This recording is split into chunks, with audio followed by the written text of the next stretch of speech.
Hey. You guys have had some incredible speakers. I mean, you had Kurt Johnson night one, Katie Casada, Megan Marshman Fate. You had Brad Tate. You're having Matt Reagan tonight. Yeah, I mean, just unbelievable. Well, hey, we've been in this amazing journey through the life of Elijah, and what we get is this amazing moment where there's this guy, Elisha, who is around Elijah at the time of his kind of going off into heaven. And there's this amazing moment because Elisha asks Elijah just a very honest and human question. I think a question that is built around, we can't lose someone like you, Elijah. We can't lose someone who is prophesied about a drought. We can't lose someone who's been able to see just all of the prophets of Baal just humbled. We can't lose this kind of person. So he goes up to Elijah and he just simply says, hey, can I have a double portion of your spirit? A double portion of your spirit. Now, you got to understand that's a little bit of inheritance language. See, back then, the first son would get a double portion of inheritance. All the other siblings would get the remaining amount. And you've got Elisha going, I'm not even close to who you are, Elijah. I'm not even I don't have your gifts. And the only way that I feel like we're going to be able to do this is, can you somehow give me a double portion of what you've got? The Spirit of God that's within you, I need a double portion of it. And I love this because you got to understand, back then in the Old Testament, the Spirit of God was only given to specific people at a specific time for a specific purpose. It wasn't like today where it's available to all of us because of Jesus' death, burial, and resurrection. Back then, it was for a couple of kings, some prophets, some artists, some specific people at a specific time for a specific purpose. Well, Jesus, I think, kind of interacts with this a little bit. Because Jesus, in one of his last conversations with his disciples in the book of Acts, he tells his disciples that the Spirit of God is going to come upon you in power, and you are going to be my witnesses in Jerusalem, Judea, Samaria, and to the ends of the earth. And I think this is beautiful because back then, Elisha's asking an honest question. Hey, can I be one of those specific people? A double portion of your spirit, the Spirit of God that you have for me, a specific time, for a specific purpose for our people. Please, can I get that? And Jesus is saying, hey, when this Pentecost happens, Acts 2, when that comes and the Spirit of God comes, it's going to be available for every person. And every person is going to have a specific purpose. And they're going to be able to do incredible things by the Spirit's power.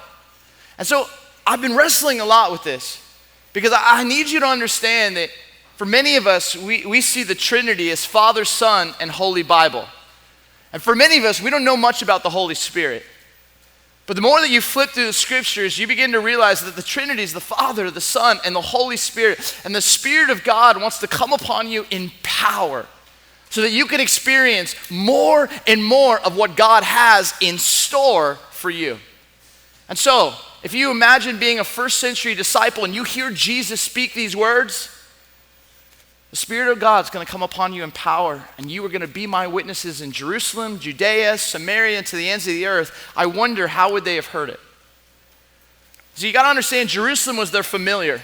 They understood Jerusalem. It's where the temple was. It's where the best schools were. It's where all the money was. Jerusalem had it all. And the truth is, every one of us has a familiar. I grew up in Southern California. I grew up in Ventura County, 10 miles from the beach. It was a soccer community, a bunch of Volvos and very little diversity. It was my familiar, upper middle class, very similar to a Mission Viejo. And you have this place, and many of you have this familiar. But the beautiful thing is, God doesn't want you just to stay stuck. And when the Spirit of God comes upon you, it's actually going to take you outside of your familiar, and it's going to move you somewhere. And it's gonna allow you to see differently. And this is where he's gonna take you first. He's gonna take you to Judea. And where's Judea? Judea to the first century disciples were people that they thought were less than. They didn't have the best schools. They're like people from back country. It's like when you're from Orange County and you're talking to someone from the Inland Empire. And all of a sudden, maybe you just kind of go, oh, you're from the IE. And you just kind of look down on them. Or maybe you're from Fresno, sorry. And you just kind of look down on them. And all of a sudden, the truth is, every one of us has someone in our life, or some city, or some group of people that maybe we just think less than of. And the power of the Spirit of God that comes upon you is actually going to allow you to see the humanity in the other. And not necessarily see them as less than you, but see them with you. I think for many of us, we have this. And sometimes it's in our own city. Maybe it's what someone does for a job. Maybe when you're walking down the halls and you see the labels on someone's shirt and you're like, I would never wear that brand. And you just think, somehow you're a little bit better than them. And what the Spirit of God is gonna do first, when it takes you out of your familiar, it's gonna allow you to see the places where you view people as less than. A couple years ago, Simone Biles came out to our church. If you don't know who Simone Biles is, she's the greatest U.S. Olympian gymnast ever. She's amazing. She's just fantastic. And so we're hanging out. I was interviewing her, and then I said, hey, would you mind like coming over to see our junior high students just to say hi? And she's like, for sure.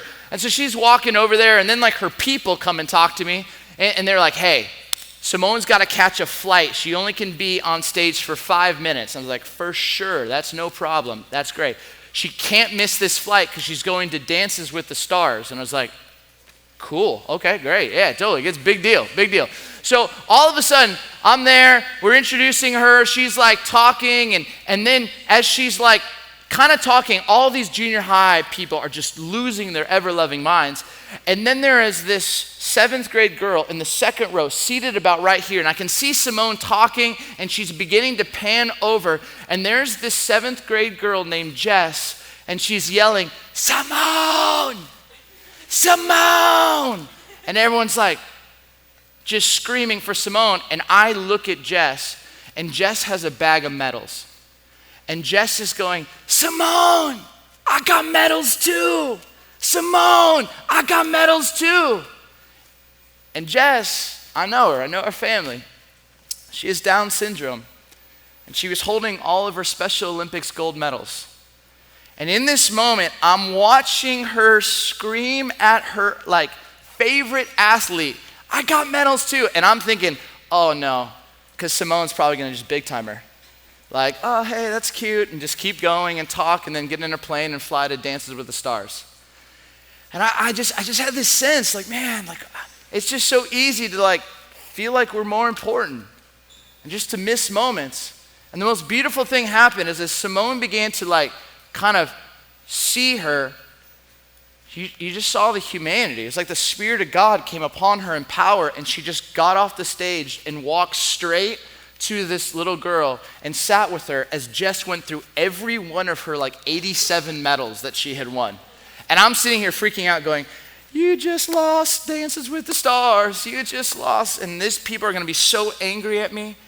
And all of a sudden at the end, I was like, hey, Simone, I'm so sorry. And she's like, why? It's just a flight. It's just a show. That's what matters. And the beautiful thing is what I saw in her is she didn't look at someone as less than. And when the Spirit of God comes upon you with power, you're going to see people. You're going to see people as God sees people, not see people as the world sees people. And it's so easy for us just to create classes, to think us as better than them, to kind of just push people away. And the God's Spirit wants you to see as He sees. The second place that God's Spirit wants to take you is to Samaria. And you got to understand, Samaria was a place that no Jew really wanted to go. Because in that day, the word Samaritan was a racist and a derogatory term. What's amazing is that Jesus transformed that word so that whenever we think of the word Samaritan, we think of it being synonymous with good, the good Samaritan. Totally redeemed that word. But back then, they were the people, if Judea was the people who were less than, Samaria was the people I can't stand. I don't want to be with them. The problem with Samaria is that they were half kind of Jewish, half Gentile. And maybe for some of you, you know this. You experience this. They're people who are similar to you, yet different. Maybe they're similar to you, that they're in high school, but different because they go to a different school and you just can't stay in that school. They're similar to you, but you know what? They like different music. Or they're similar to you, but they're from a different country. They're similar to you, but they're just different. And that difference is all that you can see. And what I've come to find out is this part is really breaking our country right now.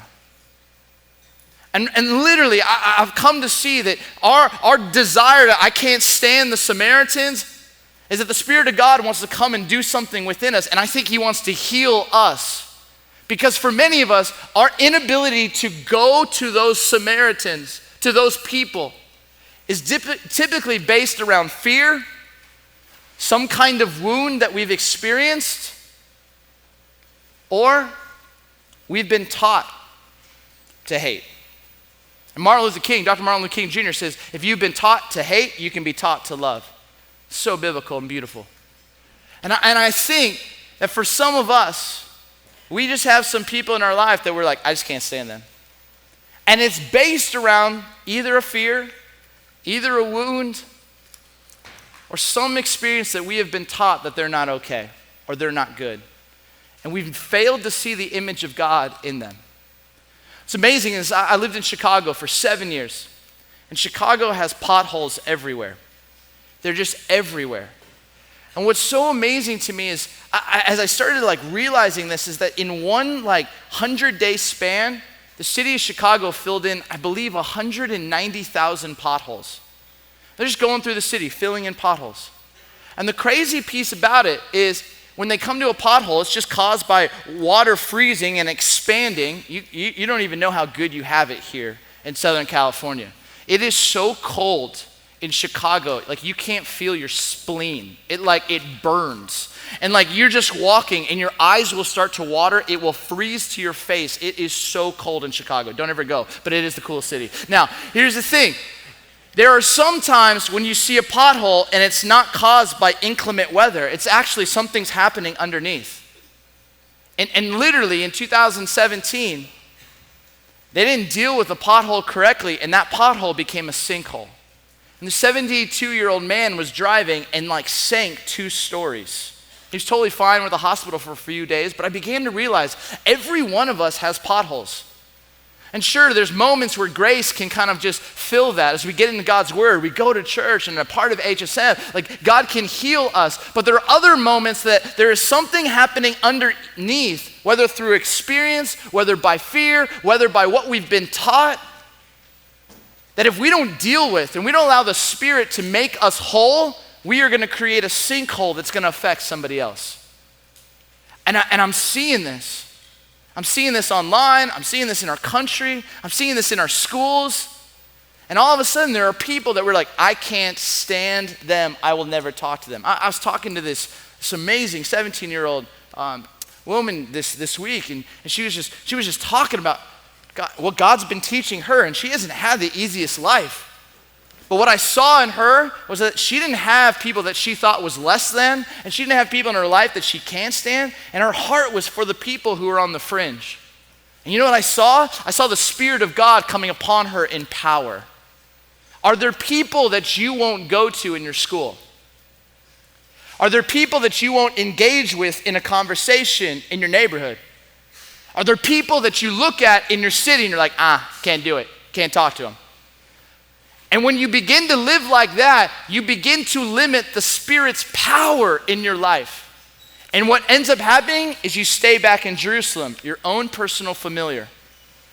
And when I think Elisha is asking for this double portion of the Spirit, he's asking for the life that Elijah had, the dependency that Elijah had, the faith that Elijah had. And this is what Jesus wants for you.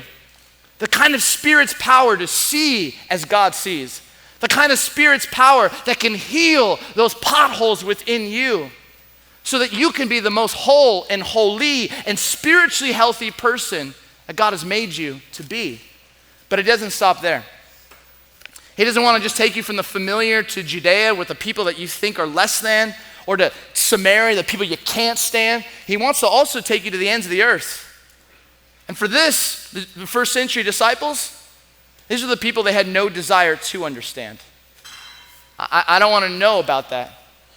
I don't want to know what those kids are going through. I don't want to know what those students are dealing with. And I just literally just begin to kind of push them away.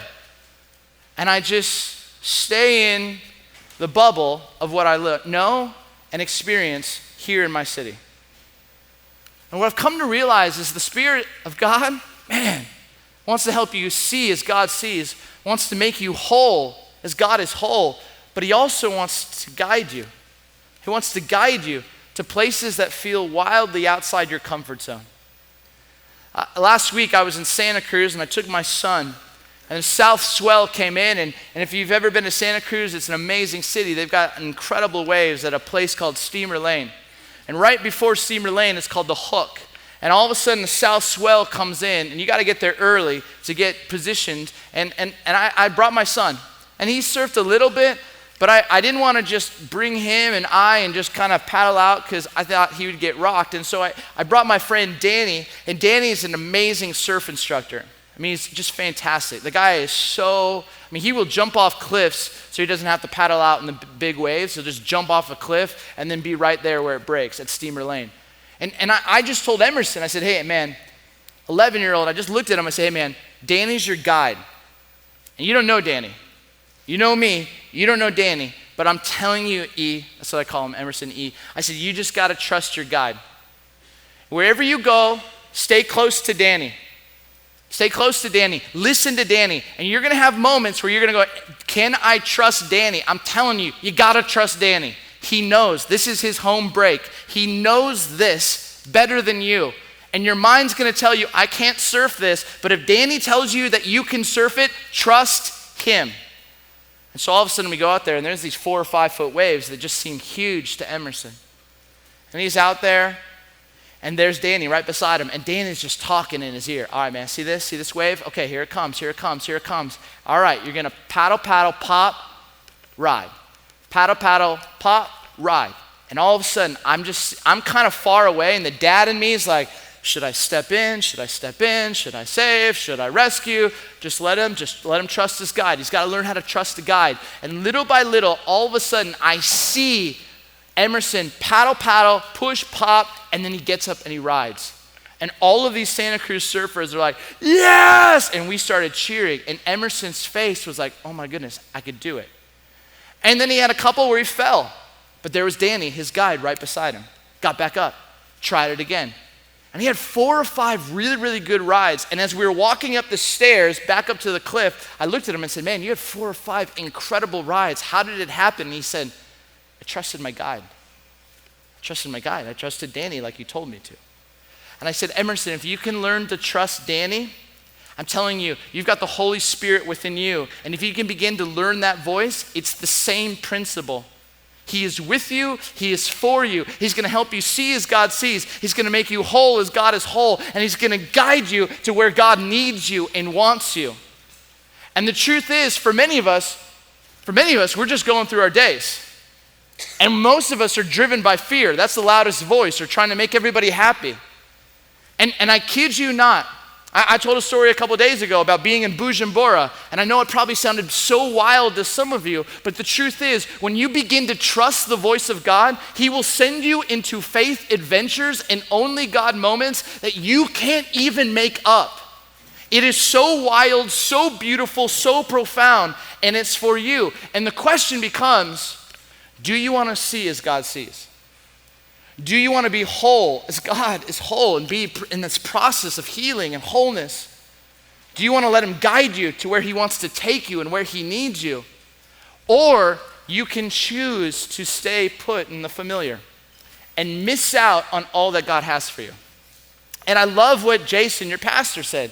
He just said, hey, you got to be someone who's willing to say yes. Will you say yes?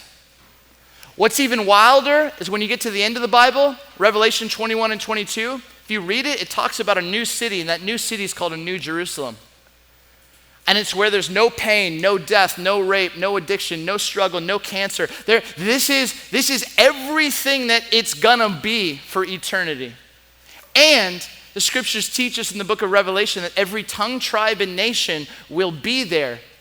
Those who represent and have said yes to Christ. And I start thinking about this. Where are all those people from? Jerusalem? Yeah. Judea? For sure. Samaria? And the ends of the earth. And if we stay put here in the familiar, then I think the New Jerusalem is smaller than what God intends and desires it to be. And if we can't be around people of different race, different class, different struggles, different pains, well, I'm telling you, this is what heaven's going to be. It's going to be God's children who have said yes to their Father and said yes to grace. And the Spirit wants to come upon you in power. It wants to do things through you that you could never, ever dare to be possible. And this is what Elisha is asking. Please, can I have a double portion of that? And sometimes I watch students and they go, man, I can see them. I just want more Instagram followers. Or I want this, or I want this, or I want this, or I want this, or I want this. And what if a whole, like here at Saddleback, here at HSM, a whole group of students were like, you know what I want? I want a double portion of God's Spirit. I want the fact that when God whispers, I want to be willing to say yes and leave my comfort zones. And because I know every single person that I come across is one prayer away, one invitation to church or to HSM away, or one decision away from their life and their future and their eternity being wildly transformed by Christ. And the beautiful thing is God wants to use you. And he wants to use Elijah. But the beautiful moment is you get to decide day in and day out. Will I leave my familiar? Will I long for more of God? Will I long for more of his presence? And will I let it empower me to see as God sees, to strive to be whole as he is whole, and to allow him to guide me to where he needs me? And if you do that, you will have story upon story upon story that you can only say, only God. Let's pray. God, thank you for this amazing